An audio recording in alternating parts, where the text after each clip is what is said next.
Ladies and gentlemen, when we talk about boundaries, people often picture something rigid and harsh. A wall, a cutoff, a cold shoulder. But that's not what boundaries really are. Boundaries are not punishment. They are not about shutting people out. They are the clearest, most loving way we can honor ourselves. They are the roadmap to our self-respect. Boundaries say, I matter too. My peace matters. My emotional safety matters. And when we forget that, when we get lost in someone else's chaos, pain, or manipulation, boundaries are the way we come home. For many of us, especially those who were raised to be hyper, aware of other people's feelings, setting boundaries can feel like betrayal. We were taught that love means staying, fixing, enduring.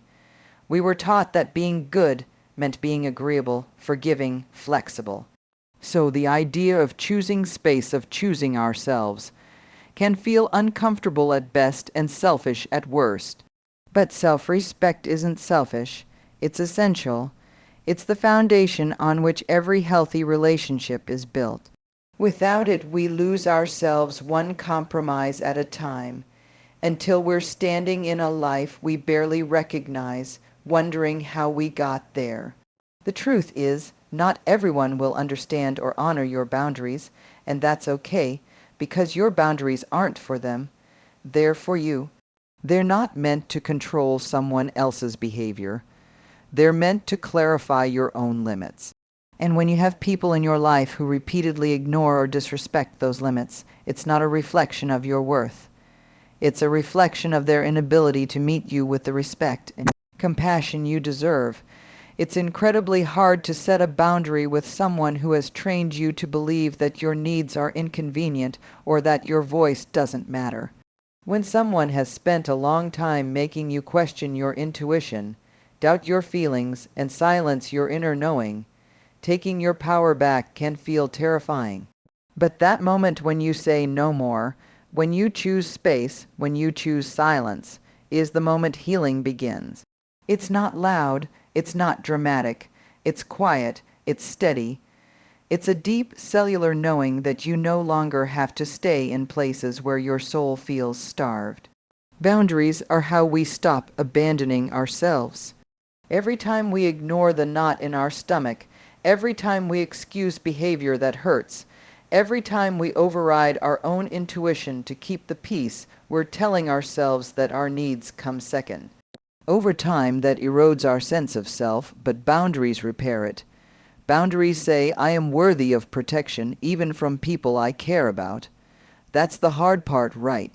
Sometimes the people we need boundaries from are the people we love most, or the people we've known the longest. But length of relationship does not equal depth of care, and love that asks you to betray yourself is not love. It's obligation disguised as connection. Saying no contact with someone who has repeatedly overstepped your boundaries is not about being cold or unforgiving. It's about acknowledging the truth that some dynamics are not safe, not healthy, and not sustainable. It's about realizing that you don't need to stay in proximity to someone just because you used to. That's a hard truth. It takes grief, it takes courage, and it takes a lot of unlearning. But it's also the beginning of something sacred, the beginning of choosing yourself. People will say you've changed. People will say you're too sensitive or too dramatic. Let them. That's not your burden to carry. When you start honoring your boundaries, you start attracting relationships that honor them too. That's the beauty of it. You teach people how to treat you by the way you treat yourself. And the more you practice, the stronger that muscle gets. Eventually, you stop apologizing for taking up space. You stop second-guessing your gut. You stop needing permission to do what's best for your mental and emotional health. You were not born to be a mirror for someone else's projections. You were not born to carry someone else's pain at the expense of your own joy. You were not born to prove your worth by staying in places that hurt. You are born with an inner compass, an intuitive voice that knows what peace feels like, and you are allowed to follow that voice, even if it leads you away from people you thought would always be in your life, even if it leads you into the unknown. Because what's on the other side of that unknown is your freedom, your wholeness, your self-respect. So no, boundaries aren't walls, they're bridges. They carry you from self, betrayal back to self-trust. They remind you that your story matters, that your safety matters, that you get to choose who has access to you. And that, right there, is not just empowerment, it's healing. There's a story we tell ourselves about love, that it always stays, that it always forgives, that it always reaches back, no matter what. We're told that connection is the highest good, that disconnection is failure, or worse, cruelty. But the truth is, sometimes the most compassionate, loving, life-affirming thing you can do is walk away. Not with bitterness, not with rage, but with quiet clarity and a heart that finally says, I cannot keep abandoning myself to stay connected to you. Disconnection doesn't mean you stopped caring. It doesn't mean your heart turned cold. It means you've learned the difference between compassion and self-sacrifice. It means you've come to understand that connection should never cost you your peace, your sense of safety, or your identity. Sometimes, staying connected means keeping yourself in a space where you're being drained, manipulated, or diminished. And that's not love. That's captivity disguised as loyalty. Choosing disconnection can be an act of radical kindness to yourself and to the other person. It says, I see the harm this dynamic is causing, and I'm not going to participate in it anymore. That's not rejection. That's responsibility. Because when we keep showing up in relationships where there's no reciprocity, no respect, no room for us to be fully human, we're teaching ourselves that survival is more important than wholeness. And it isn't. You were not made to shrink to fit into someone else's version of love. You were not made to beg for crumbs of empathy. You were not made to stay in places where your worth is constantly on trial. There is nothing cruel about refusing to be mistreated. There is nothing unkind about choosing silence when every conversation turns into a battleground. There is nothing heartless about creating space when your heart has been ignored, invalidated, or manipulated for too long. We've confused endurance with love. We've confused tolerance with grace. But real love doesn't ask you to suffer to prove your devotion. Real love doesn't leave you feeling small, unseen, or ashamed.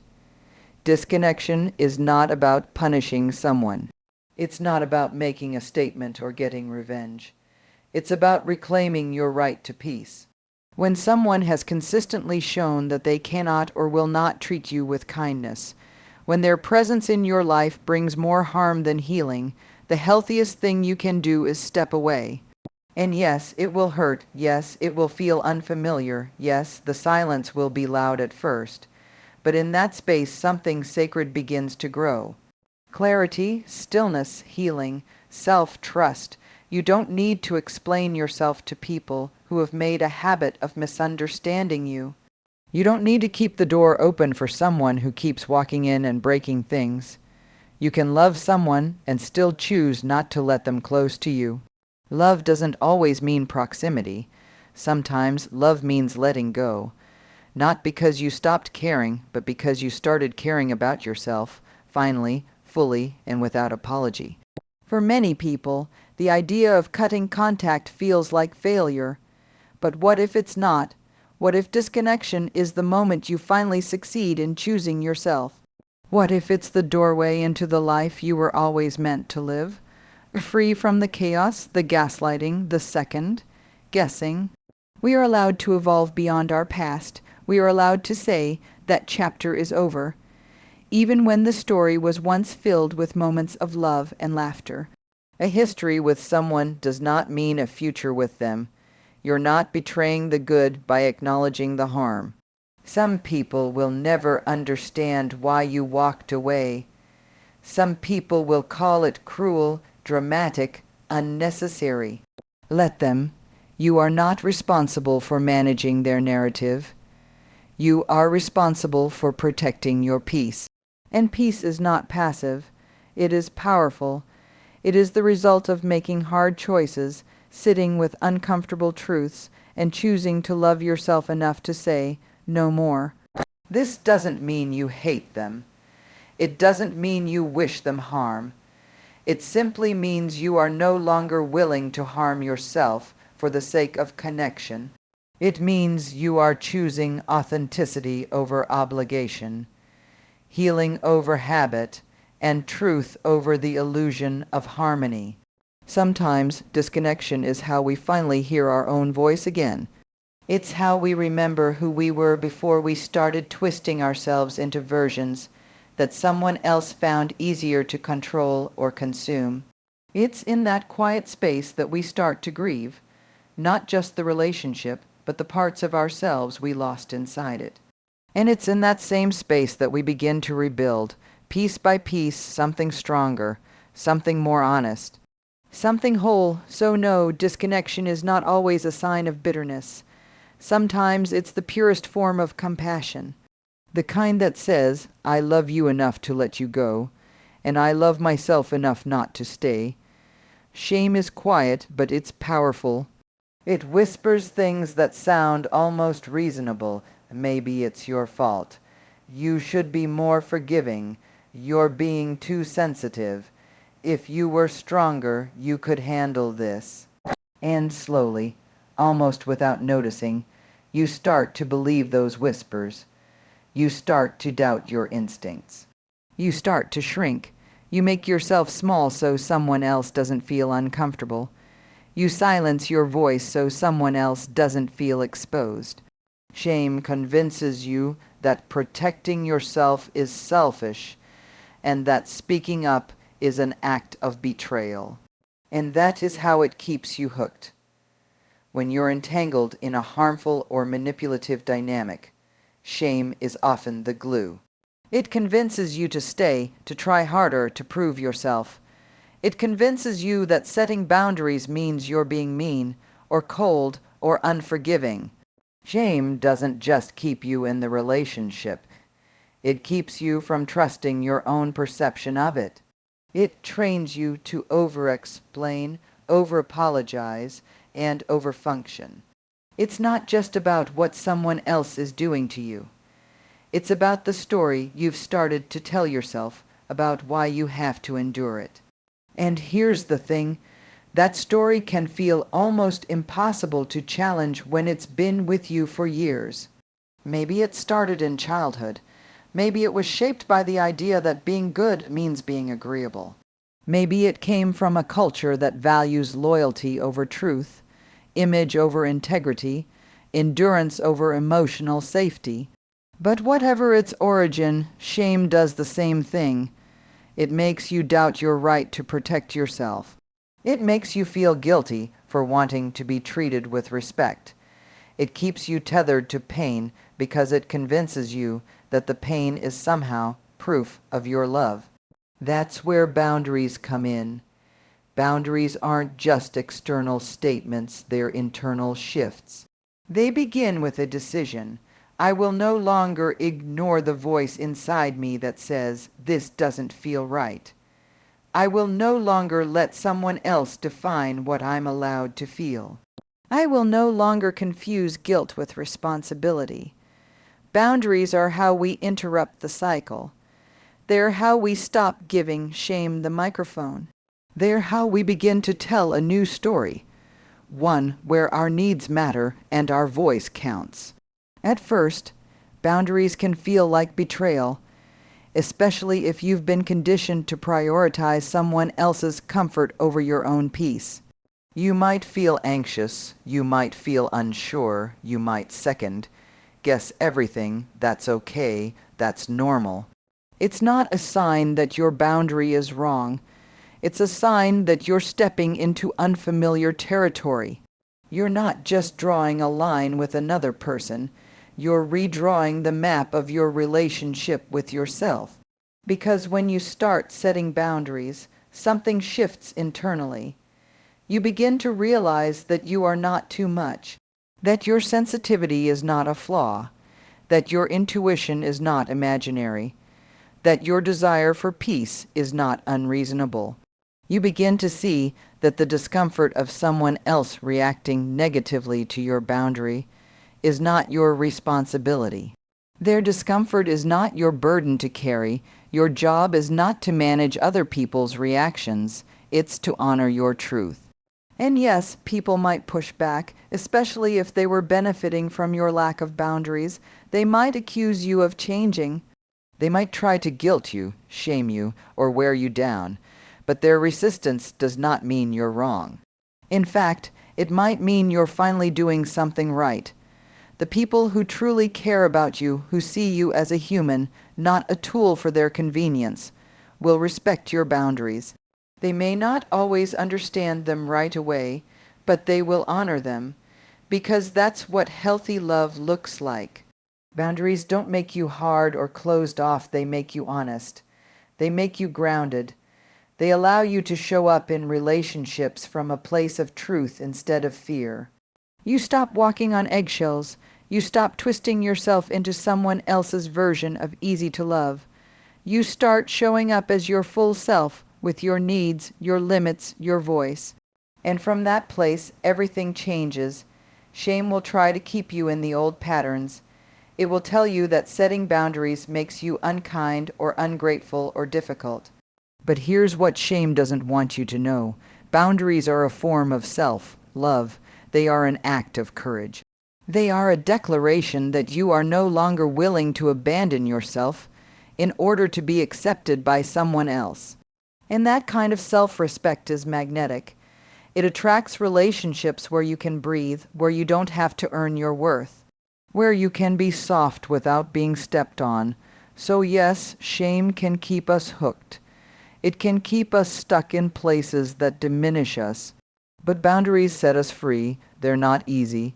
They take practice. They take strength. But they are the key to reclaiming our voice, our peace, and our power. And once you start living in that freedom, you won't want to go back. Healing is not always loud. It's not always a dramatic declaration or a sudden breakthrough. Sometimes healing is slow and quiet. Sometimes it happens in the spaces where no one else can see. In the silence you create when you finally stop explaining, stop chasing, stop trying to be understood by someone who was never listening in the first place. Healing begins in the pause, the one you give yourself when everything in you says enough. There's something deeply sacred about space. Not just physical space, but emotional space, mental space, spiritual space. When you've been tangled in a relationship that kept you constantly on edge, where your peace was always dependent on someone else's mood or behavior or approval, space becomes medicine. It's not avoidance. It's not bitterness. It's breath. It's choosing to finally step out of the noise so you can hear your own voice again. That's what silence offers, the return of your voice, because in a toxic or controlling dynamic, your voice often disappears not all at once, but piece by piece. You stop expressing your needs because it feels like they won't be met. You stop sharing your feelings because they get twisted or dismissed. You start to censor yourself, modify yourself, shift into who you think they need you to be just to keep the peace. Until one day you look in the mirror and realize you don't recognize the person looking back. Silence helps you remember. It's in the stillness, when no one else is in your ear and no one else is pulling at your attention, that you start to hear the truth again. You start to feel the ache that's been buried under years of distraction. You start to recognize just how exhausted you've been trying to hold a relationship together by yourself. You start to see that the love you were giving wasn't being returned in a way that nourished you. It was being extracted, consumed, and never replenished. Space gives you the clarity to name that. And naming it is one of the most powerful steps toward healing. But taking space is hard especially when you've been conditioned to believe that silence is failure. That disconnecting is giving up, that not responding is being cruel, but silence, when rooted in self-protection and healing, is not cruel. It's compassionate. It's what allows your nervous system to settle. It's what allows your emotions to catch up with the reality you've been avoiding. It's what allows you to stop reacting and start reflecting. When you go no contact with someone who has consistently disrespected or harmed you, it doesn't mean you hate them. It doesn't mean you wish them harm. It means you are choosing to step into the quiet, to let your nervous system untangle itself, to let your mind rest from the constant spinning, and to let your body breathe again. That is not a punishment, it's an act of care. There's also something deeply healing about not defending yourself anymore. When you stop trying to explain your perspective to someone committed to misunderstanding you, you reclaim your energy. When you stop engaging in circular arguments or justifying your pain to someone who minimizes it, you reclaim your time. Silence is not weakness. It is wisdom. It is the realization that peace is more important than being right, that protecting your soul matters more than winning an argument. In that silence, grief will come, let it. You will grieve the loss of the connection, yes, but also the loss of the hope you had for it. The hope that if you just loved harder, tried harder, waited longer, things would change. Letting go of that hope is painful, but it is also freeing. Because once that space opens up, new things can begin to grow. Insight, strength, boundaries, self-respect. Space doesn't mean isolation. It means discernment. It means choosing what you allow into your emotional world with intention. It means creating enough distance to distinguish between what is true and what is trauma, between what you need and what you were told you should need, between who you are and who you were trained to be.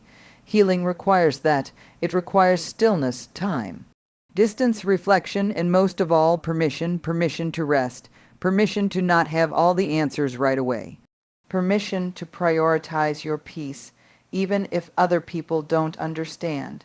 You are not obligated to stay in communication with someone who hurt you just to keep the illusion of politeness or closure. Sometimes the closure is in the silence itself. Sometimes the final word is no word at all, because healing isn't about proving anything to anyone. It's about coming back to yourself. It's about learning to trust your own voice again, your own body, your own emotions. It's about letting the silence speak not with noise or chaos, but with the soft, steady truth that you are allowed to be whole, even if it means being quiet, even if it means being alone for a while. And when you emerge from that silence not broken, but rebuilt, you'll understand what sacred really means. It's not grand or loud, it's quiet, it's rooted. It's you finally safe within yourself.